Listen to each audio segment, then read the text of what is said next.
Dan di situ gue maksa sih, lebih ke maksa diri gue sendiri, gue harus keluar gitu, gue harus bisa gitu, gue harus bisa buat keluar dari sini. Kayaknya pas lu mau nolong gue tuh kayak lu tuh narik ke kiri gue dan satu lu tuh narik di tangan kanan gue, kayak gue tuh ditarik kanan kiri gitu.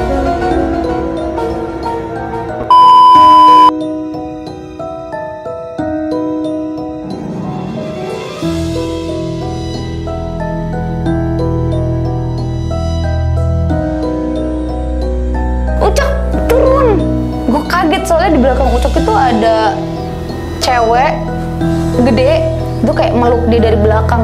Jadi dia tuh dengan pedenya dia gitu, dengan pedenya dia nyenterin kita yang lagi buat tenda, dan dia nggak ngerasain apa-apa, malah hihi. Gue suruh turun nggak mau, nggak mau.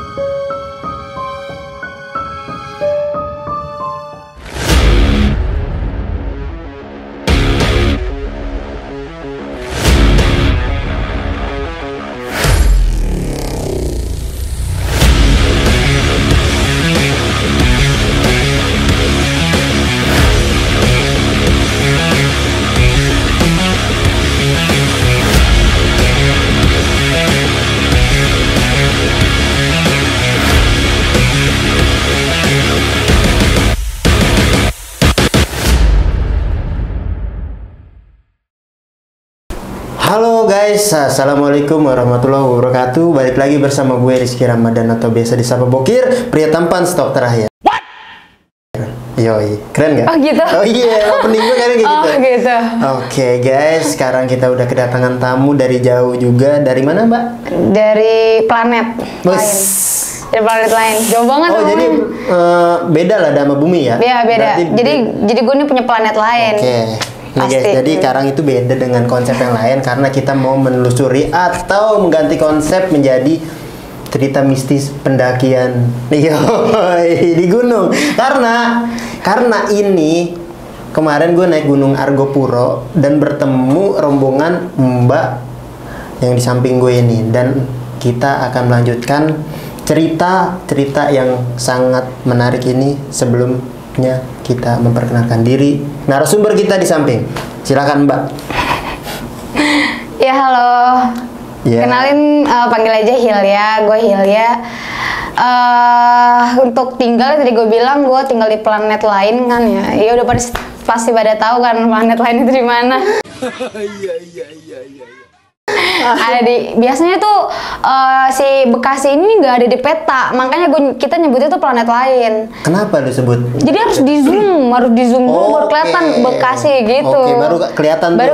Nggak kayak misalnya lu buka maps terus Tangerang gitu, ada langsung bacaan. Kalau Bekasi nggak, harus di zoom dulu gitu. Makanya dibilang planet lain tuh gara-gara gitu. Oke, itu sebutan sisi lain dari nama Bekasi. Iya, bener banget. Jadi kalau misalkan kalian ada teman yang menyebutkan gue dari planet lain, itu berarti Bekasi fix. Iya, fix. Itu udah pasti dari Bekasi. Oke guys, jadi sekarang kita mau menceritakan tentang pendakian Gunung Argopuro. Benar. Dan inilah salah satu narasumber gue yang cakep, gelis, dan juga jomblo kan? Alhamdulillah enggak sih. Alhamdulillah ada lah ya. Ada 3 sih. Kalau nambah nggak apa-apa sih. Lu diem aja. Oh ya, siap. Gue gak ikut campur ya soal ini. Hilya ya, berapa kali naik gunung? Kalau ditanya berapa kali naik gunung sih nggak bisa dihitung ya. Cuma ya memang dari SMK itu emang suka berkegiatan di outdoor. Itu awalnya tuh ikut organisasi pramuka. Nah itu kayak pelantikan, pendidikan itu tuh sering di alam gitu, sering di gunung, di bukit. Nah makanya dari situ kayak nyoba, karena udah tahu dasarnya dan udah tahu ilmunya sedikit lah perihal tentang gunung dan hutan. Jadinya baru mencoba buat ke nanjak-nanjak gunung kayak gitu. Dari 2016 akhir. 2016 akhir dan akhirnya lu sampai sekarang tuh jadi suka namanya hutan. Jadi nggak suka hutan sih, soalnya itu nggak bisa dipacarin. Nggak bisa. Sukanya dia. Iya. Sukanya dia yang nemenin saat kita di hutan. Iya.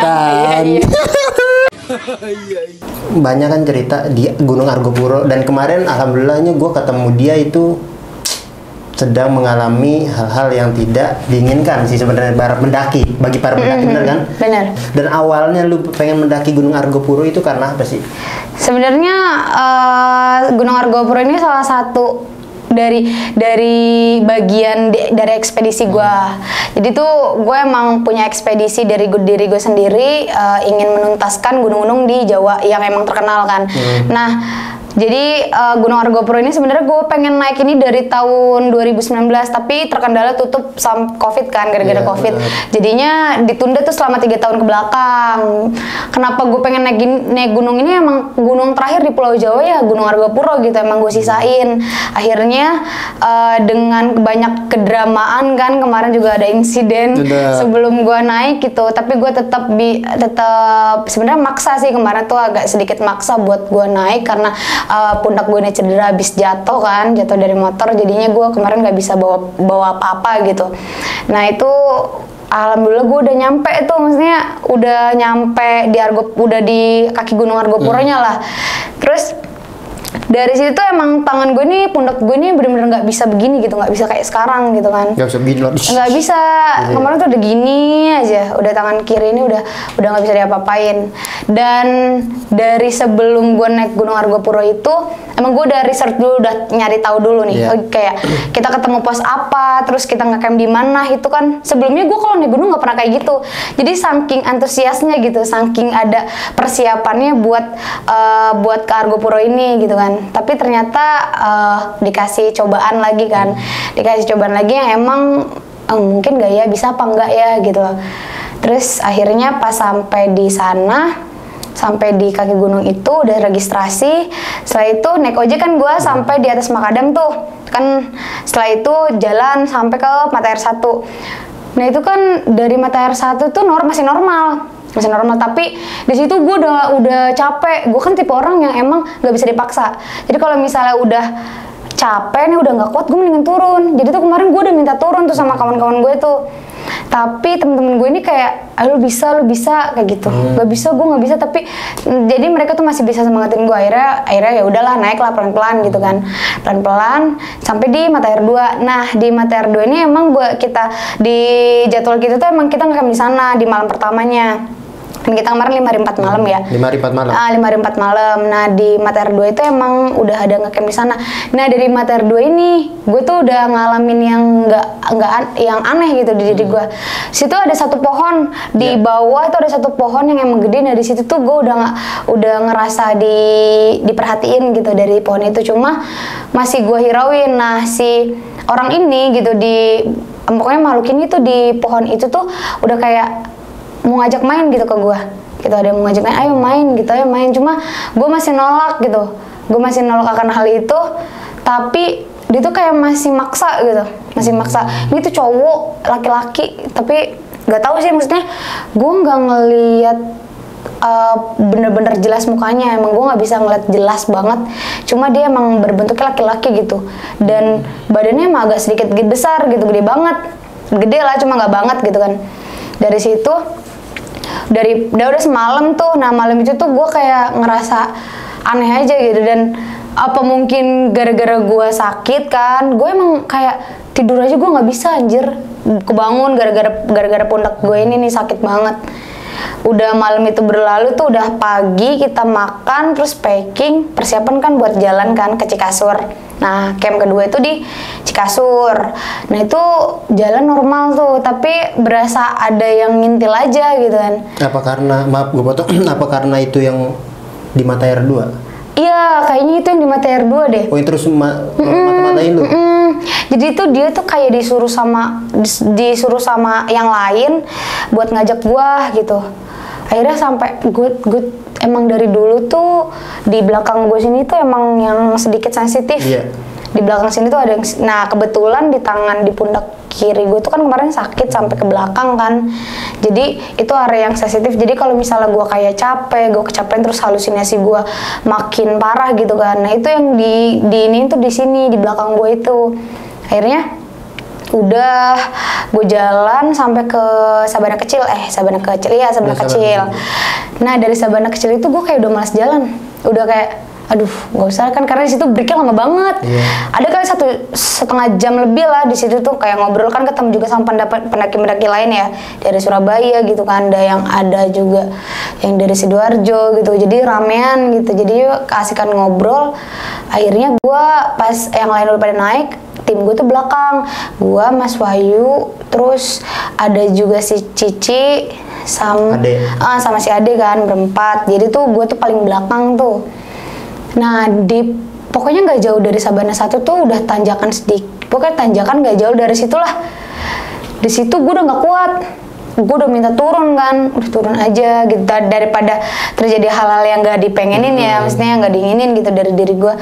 Tapi dari Mas Wahyu sendiri gitu nggak, ya dia bilang, udah ayo naik dulu ke atas, izin sama teman-teman kalau misalnya emang mau turun. Ayo turun gitu, biar turun bareng-bareng. Cuma kan gue nggak enak ya, maksudnya mereka kan punya suatu impian ke gunung itu, masa gara-gara gue doang mereka turun gitu kan. Makanya kata gue, udah biar gue aja yang turun, atau sama Mas Wahyu atau sama siapa gitu yang turun kan. Tapi Mas Wahyu tetap kekeh tuh. Akhirnya daripada gue tiba-tiba apa ya, kayak tiba-tiba jatuh atau kayak gimana, jadi gue izin tuh sama Mas Wahyu tuh buat tidur ya. Gue emang bilang kalau misalnya jangan bangunin gue sebelum gue bangun gitu. Dan di situ gue udah firasat kan, karena ini makhluk satu ini, laki-laki ini, dia itu ngikut terus dari gue gitu, ngikut terus. Tapi dari tim lu itu nggak ada yang tahu itu? nggak ada yang tahu sih. Dan lu nggak bercerita? Enggak. Lu berapa orang sih? Kemarin gue bertujuh. Iya, dan 7 lu orang. salah satu perempuan?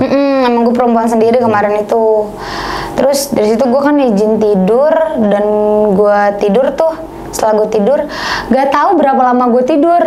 Intinya gue nggak ngitung jam ya, cuma seinget gue sebelum gue tidur gue tahu itu jam berapa. Pas setelah bangun tuh gue kaget bisa jam segitu gitu loh, bisa gue tidur lama banget. Nah di dalam tidur gue tuh diajak main. Nah ternyata si makhluk yang laki-laki yang ngikut gue itu dari Mata Air 2, dia ternyata benar firasat gue, dia tuh disuruh sama orang. Nah ini perempuan, ini sama orang ini perempuan, makhluk ini perempuan itu cantik gitu. Gue ketemu di tidur gue itu, dia pakai baju putih, pokoknya cakep banget dah, cewek. Tapi sosok tersebut dia menyerupai hewan atau segalanya? Enggak. Manusia? Emang bener-bener real manusia gitu, real ya sama gitu kayak gue. Di situ gue diajak main. Gue sering banget kayak di gunung-gunung lain juga sering banget diajak main kayak gitu. Jadi udah terus main. Gue tuh main sampai mana coba, sampai sebelum Cisentor.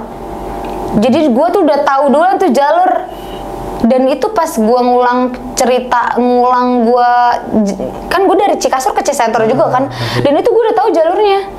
Gue ngelewatin berapa sabananya gitu. Terus gue sering banget dari kejadian gue yang tidur itu, gue sering banget ngucapin gue suka banget sama sabana. Emang karena gue di mimpi itu tuh, di alam bawah sadar gue tuh emang diajak main tuh di sabana. Jadi gue main bercanda, terus lari-lari gitu. Pokoknya sampai gue ditarik-tarik, sampai dipaksa gitu buat lari-lari, buat main. Padahal gue nggak mau. Cuma sama nih perempuan kayak dia asik banget gitu sama gue. Sampai ayo main gitu, ayo. Terus gue diajak jauh, dan sampai akhirnya gue nggak tahu jalan pulang. Ini kata gue, ini jalurnya mana?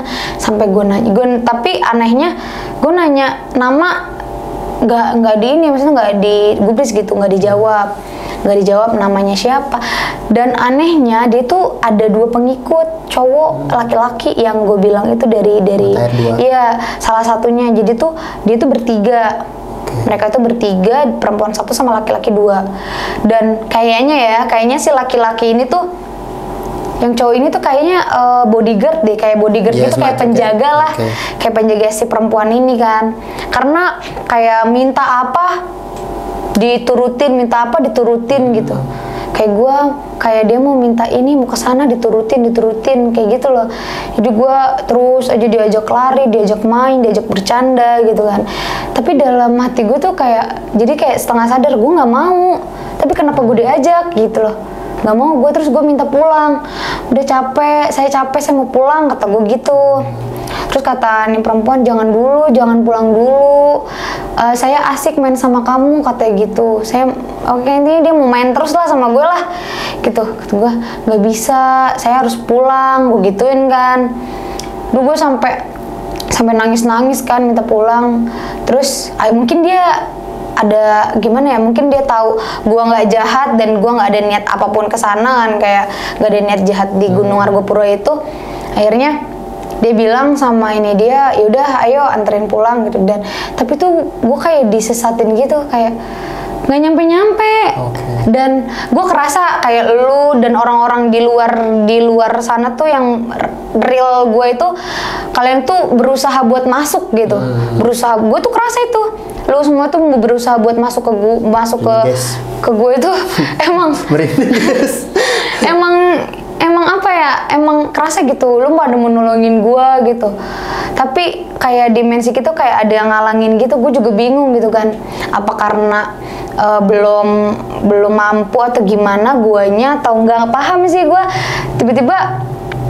Dan di situ gue maksa sih, lebih ke maksa diri gue sendiri. Gue harus keluar gitu, gue harus bisa gitu, gue harus bisa buat keluar dari sini. Akhirnya gue sedikit ngelawan dari mereka, dari 3 orang ini. Dan itu gue sempet tarik-tarikan, kayaknya nggak tahu, kayaknya pas lu mau nolong gue tuh kayak lu tuh narik ke kiri gue, dan satu lu tuh narik di tangan kanan gue, kayak gue tuh ditarik kanan kiri gitu. Ini aduh, gue capek gitu. Jadi kayak ada yang narik sebelah kiri buat ngangkat gue keluar, ada yang nahan dari sebelah kanan. Yang buat nyesatin lu itu, yang sosok itu. Jadi tuh gue nggak tahu ya tarikan sebelah kiri ini tuh dari mana, gue nggak paham. Tapi gue ngerasa kalau nih narik yang sebelah kiri gue ini emang dia tuh ngajak gue buat keluar, buat sadar gitu. Tapi yang sebelah kanan mereka ini narik gue buat gue nggak balik lagi. Kayak gitu. Nah di situ juga ada videonya ya? Nggak paham sih. Itu ada videonya juga guys. Situ ada salah satu teman gue juga yang videoin. Nanti bisa aja kita kita tampilin ya videonya. Ini asli sih, dia udah nggak sadar banget sih ini. Sumpah kalau gue diinget-inget juga kayak kosong banget pikirannya. Dan di situ posisi tim gue juga ada di situ. Nah, dia nggak sadar. Iya, gue nggak paham sih kenapa bisa rame gitu kan pas gue bangun. Udah dari situ gue udah berusaha, akhirnya yang diri gue dan yang sebelah kiri gue ini menang gitu, intinya menang lah. Yaudah gue balik, gue lari, gue pokoknya lari sekencang-kencangnya gue lari gitu kan, lari, gue nggak mau kesana lagi gitu. Dan gue nyari, biasanya tuh gue nyari pintu warna putih buat balik ke gue, biasanya kayak gitu. Pokoknya setelah gue ngalamin kejadian kayak gitu tuh, gue nyari pintu itu berbentuk warna putih. Jadinya gue nyari itu tuh ada di, lu tau gak sih sebelum Cikasur ada bangunan tua? Bener, sebelum kali ya. Nah, iya, di belah kanan. Yang sebelah kanan itu. Jadi gue nemuin pintu itu di situ. Jadi yang tadinya itu bangunan hancur, yang gue lihat nyatanya hancur, tapi pas gue di dalam dimensi gue tuh utuh dan ada pintunya. Kayak rumah gitu. Rumah. Makanya pas kata gue, ini kok tadi ada di sini, tapi kok nih rumahnya, kok ini bangunannya udah hancur gitu. Padahal pas gue keluar dari situ, jadi gue nemuin pintu. Akhirnya gue sadar, tapi belum sepenuhnya gitu buat sadar, karena masih badan gue masih lemas, capek juga, pasti udah ngalamin kayak gitu, kayak tenaga gue tuh kekuras gitu, pasti maunya minum karena gue lari kan kencang banget tuh keluar dari situ. Akhirnya gue nemuin pintu, gue keluar dari pintu itu, alhamdulillahnya tuh gue sadar. Pas gue sadar tuh di sebelah kiri gue itu kan ada jurang tuh. Nah di situ tuh perempuan itu begini kayak manggil gitu. Terus gue kalau misalnya gue nggak bisa ngontrol diri gue sendiri kan, jadi gue kayak udah masuk lagi gitu, udah diambil lagi gitu. Iya, jadi tuh gue udah berusaha, aduh nggak bisa nih, harus bisa gitu. Jadi tuh kayak dia manggil gue sini gitu.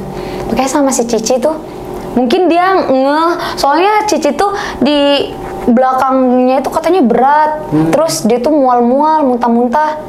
Emang ya, maksudnya kayak orang-orang normal yang deket-deket sama orang yang lagi kemasukan kayak gitu, itu nggak, pasti tenaganya agak ada yang ketarik gitu kan, ada yang ketarik kalau nggak kuat gitu. Nah si Cici itu, gue inget banget dia ngomong, ih berat badan gue belakang, katanya Hil berat tau. Jadi dia tuh kayak sedikit mual-mual gitu.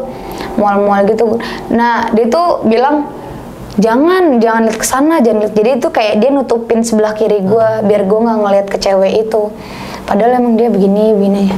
Terus kan ditawarin mau. Nah di situ baru ada elu, ada yang lainnya. Padahal gue kan nggak tahu ya, maksudnya sebelumnya kan gue cuma berempat dan yang 2 tuh udah di atas. Seingat gue tuh cuma berdua sama Mas Wahyu ini kan. Tapi ketika gue bangun ada elu pada kan, ada elu. Kan gue nggak tahu maksudnya kenapa bisa rame gitu kan. Dan anehnya pas gue sampai ke Cikasur tuh orang-orang di Cikasur tuh udah kenal gue semua. Di situ gue bingung.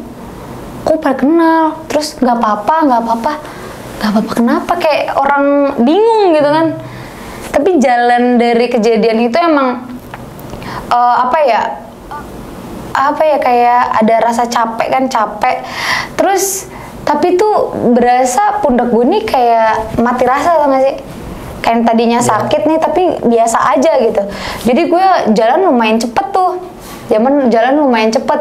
Jadi sampai pas mau masuk ke Cikasur yang gue bilang tadi bangunan itu, anjir bangunan kok ada bangun tapi kok hancur gitu. Kayak di situ gue nanya sama Mas Wahyu, Mas itu bangunan apa? Nah diceritain kan sama dia kalau itu tuh bangunan dulu kolonial Belanda yang emang pengen bikin suatu kayak hotel, kayak penginapan lah di sana, cuma gagal gitu kan kata dia gitu. Terus itu tuh salah satu rumahnya gitu kan. Nah lah tapi dalam hati gue, tapi tadi nggak seburuk itu, maksudnya kayak bentuknya rumah gitu. Utuh ya? Utuh. Bingung gue. Udahlah biarin gitu kan. Biarin aja gitu. Normal gue jalan. Nah, pas gue dari jalan, gue kan nggak lewat dari air tuh, gue dari atas. Terus di situ gue ngeliat cewek pakai baju hijau di deket area lo ngecamp lah di belakangnya. Itu gue ngeliat cewek itu pakai baju hijau. Dan itu sama ceweknya yang main sama gue. Dia itu ngeliat ke gue tuh senyum. Emang cantik, cakep. Senyum gitu kan ngeliat ke gue. Terus kata gue, kok ada lagi gitu gue. Dalam hati, ya Allah capek gitu kan. Capek, jangan gitu kan. Capek. Akhirnya udahlah biarin, jangan halusinasi terus gitu kan. Jalan normal, gue nyampe di Cikasur itu kan sekitar 5:30 ya, udah mau malam tuh.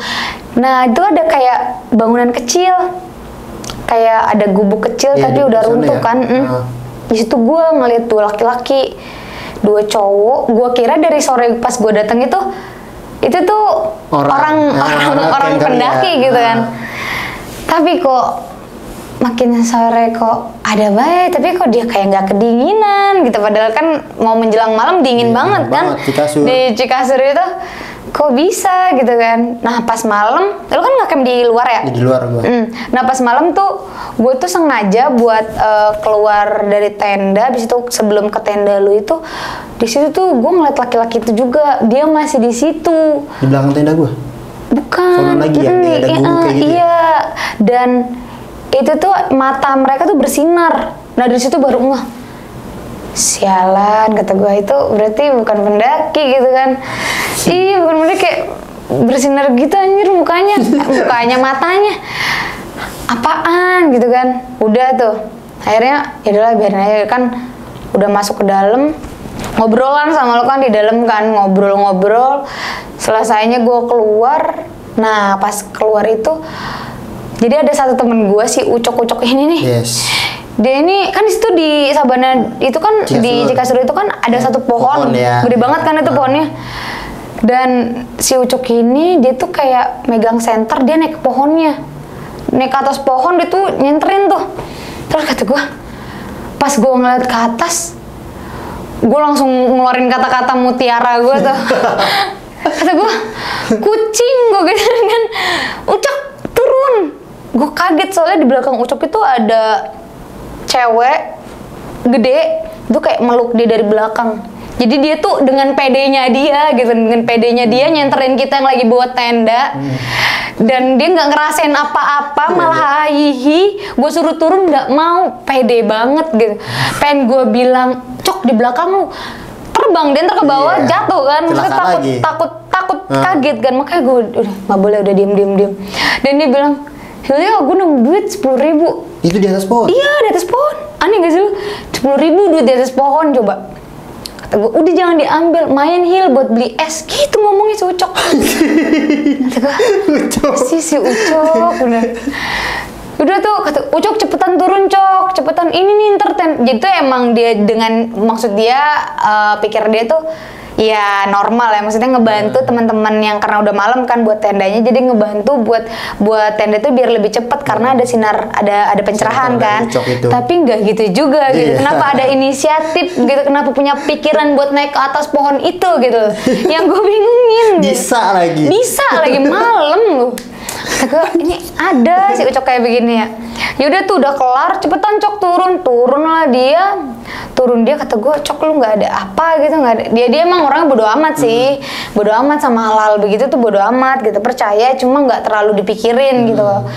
Cuek lah, cuek gitu kan. Tapi kan buat kita orang yang emang ngerasain kan kasihan gitu, takut ada apa-apa gitu loh kan. Terus udah kejadian dari itu malam. Di situ juga nggak bisa tidur gue. Malam itu juga? Iya, malam itu gue nggak bisa tidur, nggak tahu. Setelah tenda dipasang itu? Gue nggak bisa tidur, nggak tahu karena pundak gue sakit atau karena emang gue ngerasanya udah nggak aman gitu loh. Udah nggak aman, jadi gue nggak bisa tidur tuh. Jadi tidur terus kebangun, tidur terus kebangun kayak gitu. Udah kayak gitu terus sampai pagi. Nah di situ gue kira udah kelar gitu kan. Udah kelar, terus pas jalan lu dari Cikasur ke Cisentro kan lumayan jauh tuh ya. Lumayan jauh. Terus kan ngelewatin Sabana. Nah itu tuh gue bilang kan gue jalan sama Ucok tuh. Gue bilang sama Cok, ini tuh gue kemarin diajak main kesini tau Cok. Jadi gue main ke arah Sabana yang itu yang banyak itu. Jadi gue ngitungin berapa Sabana gitu yang gue lariin, yang gue telusurin di situ. Iya masa, iya udah lu jangan cerita kayak gitu kata Ucok gitu. Tapi kan gue emang beneran main ke situ kan. Jadi gue udah tahu tuh jalur, udah sedikit banyak tahu tuh perihal jalur yang gue lewatin kan yang mau ke Cisentor. Apalagi pas selesai Sabana kan kita naik turun tebing yang di bawah kirinya jurang ya. Nah itu tuh apa ya, kayak aneh aja tuh di situ tuh.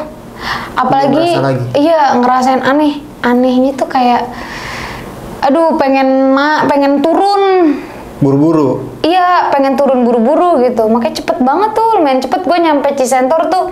Karena orang Ucok aja sampai kewalahan kan, gara-gara guanya cepet-cepet gitu kan.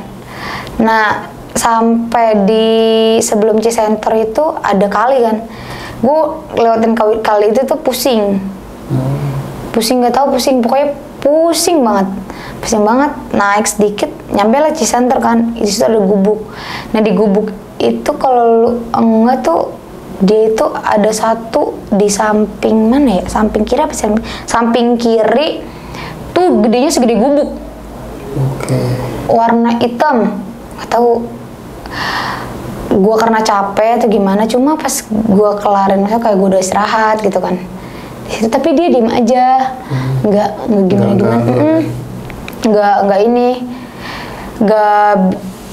nggak ada pergerakan gitu, cuma diem aja di situ. Ya udahlah biarin gitu kan pikir gue. Terus gue mikir ini gubuk buat apa ya, kayak shelter ini kok kayak gini dibikinnya gitu kan. Ada pertanyaan-pertanyaan juga kata gue. Kan kalau shelter normalnya juga bukan begini, kayak ini kayak gubuknya itu bukan shelter, tapi ya udah gitu kan, nggak usah dihirauin gitu. Udah agak panas di situ. Akhirnya ke inilah jalan ke Rawambik lah. Gue kira di Rawambi itu akan normal biasa. Ternyata makin parah di Rawambik tuh. Hawanya itu udah campur aduk. Udah nggak bener anjir, pikiran gue tuh udah parah lah. Nah karena si Mas Wahyu, Cici sama si Ade itu di paling belakang. Ya, itu sama gue sih. Iya di paling belakang. Jadi gue maksain buat nunggu mereka di Rawambi. Iya, gue tuh nunggu dia tuh hampir 1 jam di situ. Gue nungguin dia, pokoknya gue nggak mau jalan sebelum ngeliat mereka bertiga. Gue bilang gitu tuh sama si Bang Benet sama si Ucok. Pokoknya gue mau di sini dulu. Takutnya kejadian hal-hal yang nggak dipengenin ya di belakang. Takutnya. Terus ternyata pas setengah 4 kalau nggak salah, setengah 4 apa jam 4 gitu, lupa gue, kayak udah lumayan sore. Itu akhirnya mereka kelihatan tuh, wah di situ tuh mereka cerita katanya, karena gue tuh udah ngerasa nggak enak, makanya pokoknya gue kekeh harus di situ nungguin mereka. Ternyata bener feeling gue, Mas Wahyu itu hampir udah KO lah, udah nggak bisa gitu. Terus si Cici juga sama, si Ade juga sama. Jadi kayak gue tuh udah feeling gue dari jalan mau ke Rawambik tuh udah parah, dan gue udah mikirin mereka bertiga di belakang. Makanya gue bilang sama yang barengan sama gue tuh, gue nggak mau pergi sebelum ada mereka gitu. Gue tuh terus pas si Ade nyampe, dia langsung lempar tas. Camp di sini katanya gitu. Di Rawambik. Iya, katanya gitu kan, kata si Ade itu camp di sini. Jadi mereka bertiga tuh nyampe langsung lempar tas, langsung rebahan gitu. Dan mereka cerita kalau begini-begini kayak ngalamin gak enak. Iya. Akhirnya kan benar feeling gue gitu kan. Untung gue nunggu gitu. Kata si Ade, camp di sini pokoknya di Rawambik gitu. Nggak bisa. Nih Mas Wahyu dia cerita. Nih Mas Wahyu tadi pingsan gitu kan, udah nggak sadar gitu loh, udah bener-bener habis gitu tenaganya. Terus kata Mas Wahyu, enggak, jangan di sini gitu. Langsung naik ke atas ke mana? Setelah Rawambi. Sabana Lonceng. Iya, langsung ke Lonceng, orang deket kok katanya Mas Wahyu gitu. Emang deket Mas? Iya deket, cuma 1 jam katanya gitu kan. Akhirnya gua disuruh duluan, terus mereka istirahat dulu gitu kan. Nah di situ si Bang Benet sama si Ucok itu duluan, karena kan mereka bawa air dan berat, nggak mungkin dong ngikutin gue dari belakang gitu kan. Tapi gue tuh bareng sama Mas Ray, si Mas Ray ini. Jadi Mas Ray ini depan gue di belakangnya. Jadi gue tuh jalan dari Rawambi ke Lonceng itu cuma berdua. Dan Mas Wahyu bilang itu naik 3 bukit kan, naik turun 3 bukit. Nah itu gue jalan dari situ. Terus gue pas ngelewatin bukit pertama, itu kayak gue nggak kayak gue tuh di belakang tuh kayak berat, kaki gue tuh berat. Jadi Mas Ray tuh malah kayak lebih semangat gitu kan buat jalan. Kata gue, ini kaki gue kenapa gitu kan? Kok bisa gitu berat? Sumpah buat ngelangkah aja susah gitu kan. Tapi gue paksain, pokoknya gue harus bisa buat ngelangkah kan. Karena kan emang posisinya tanjakan gitu. Pas kalau nggak salah itu di bukit kedua itu kan dia agak melipir naik gitu kan, melipir naik. Itu tuh di situ gue sempat berhenti sama Mas Ray, sempat berhenti. Terus abis itu langsung kayak ada kayak ada angin, tapi kayak cuma di kuping gue kayak lewat gitu anjir, lewat gitu. Terus Mas Ray langsung setelah dari situ langsung kayak, ayo udah nggak bener jalan gitu. Dan kan Mas Ray mungkin ngerasa gitu, tapi gue diem aja kan, kayak pas gue ayo udah ya jalan gitu kan, jalan. Nah Mas Ray ini kayak ngeluh ya, kayak kapan ya sampainya, ini nih kayaknya terakhir, ini kayak tanjakan. Jadi karena udah saking capeknya sama tanjakan, jadi kayak ngerasanya ini terakhir, padahal enggak gitu kan. Enggak, Mas Ray kan gue sambil ngeliat handphone ya, jadi tuh gue buka maps gue, terus gue ngeliat Sabana Lonceng tuh sebelah mana, kayak gitu kan. Gue ngeliat, enggak Mas Ray ini nih kayaknya di balik bukit ini gitu kan. Jadi kita masih naik lagi. Nah pas di tanjakan terakhir sebelum masuk ke Sabana Lonceng, itu emang tanjakan paling parah sih menurut gua. Tanjakan paling parah yang emang nguras tenaga kan. Nguras tenaga tuh udah, pokoknya itu pas di setiap tanjakan yang emang berat tuh kita sempat berhenti, cuma berhentinya nggak lama. Udah kayak, udah Mas Ray ayo cepet gitu. Gua kan pengen cepet gitu kan, pengen cepet gue buat sampai. setelah itu pas udah di tanjakan terakhir, udah alhamdulillah udah nemu yang landai yang pengen ke Sabana. Gue kira itu tuh apa namanya, itu tuh kita udah nyampe, ternyata masih lurus lagi kan, masih naik sedikit kan, masih naik sedikit. Pas gue denger ada suara orang tuh Mas Ray gitu kan, akhirnya udah kita ikutin ternyata emang benar di situ kan Sabana Lonceng. Itu di situ gue nyampe sekitar jam setengah 5 sore. Nah, di situ kayak si Ucok sama si Bang Benet udah buka tenda. Jadi mereka tuh udah, karena nyampe duluan, mereka udah buka tenda. Udah tiduran tuh mereka. Terus gue manggil, "Iya di sini." Dia tuh kayak agak keluar. Tendanya agak keluar gitu kan, di paling depan itu loh. Udah tuh, terus pas gue ke si bapak yang porter tuh yang bikin api unggun. Terus di situ tuh dia nanya sama gue, dari mana? Kan gue jawab dari Bekasi, cuma emang orang tua ada keturunan Madura gitu, jadi gue paham omongan mereka gitu kan, gue paham. Terus si bapak itu kayak ngeliat gue tuh kayak apa ya, kayak tiba-tiba nanya, "Kenapa?" gitu. "Iya Pak, ini pundak saya sakit gitu, abis kecelakaan gitu, cedera di sebelah kiri." Terus "Coba sini" gitu kan. Akhirnya gue dipanggil, terus kayak ini gue tuh dipencet gitu, kayak di urut lah ya? Iyalah gitu kan, dipegang gitu kan, diapain nggak paham gue. Terus setelah itu gue disuruh minum, terus kata si bapak ini bilang, "Makanya jangan terlalu banyak bengong ya," gitu bilangnya. "Ini banyak ngobrol gitu kan." "Emang kenapa Pak?" gitu. "Iya maksudnya jangan bengong aja." Cuma dia nggak mau cerita sama gue. Tapi kayak gue, bapak itu tahu. Kayaknya sih tahu. Nah di situ gue kan nanya, "Ke Puncak Rengganis berapa jam?" "Gue kok cuma 15 menit katanya gitu." 15 menit. "Iya, tuh naik satu bukit doang," nunjukin tuh. "Jalurnya yang mana?" "Jalurnya itu lurus aja ke atas." Nah, gue ngajakin si Ucok sama Bang Benet tuh ke atas buat naik ke Puncak Rengganis itu. Gak tahu sih, gue tuh kayak ada hawa, gue pengen kesana. Bukan dari keinginan dari diri gue sendiri, tapi kayak ada yang ngajak gitu loh. Ngajak ke puncak itu.